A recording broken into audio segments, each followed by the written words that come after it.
You guys are a very, you guys started as a boutique, homegrown business, and now you've become like a household brand. So tell me a little bit about the transition, like for you and for you. Yeah. So basically it started with Zoha and I. Zoha's my sister, as I'm sure a lot of people would know by now. And my mom. So it was the three of us who started this because I've always wanted to be an entrepreneur and I wanted to create a brand. Not only was it related to fashion, but just that I wanted to make a brand.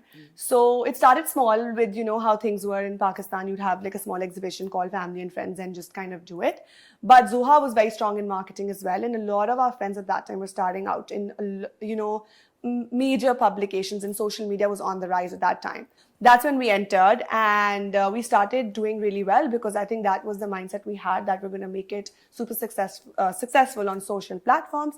And it began from a small, you know, space in my mom's house, which we were like, please, can you just give us some space to do this? So she said, yeah, why not? And we started doing it together. And after that, like we did that for about 3 to 4 years, after which Daniyal had to join us.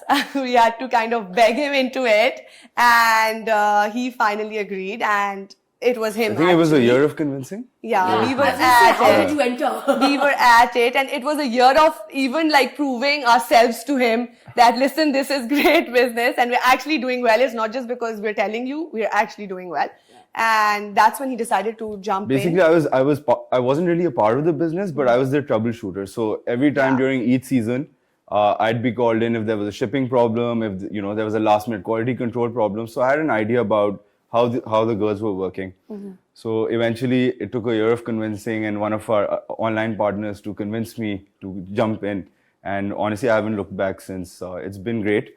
It's grown. Yeah. Like it's now like a brand, you know what I mean? With stores and you've got it very all, strong like, e-commerce and, like, platform. Proper like collections kind of coming out. So from like a very boutique operation where it started, now it is a household name. household brand.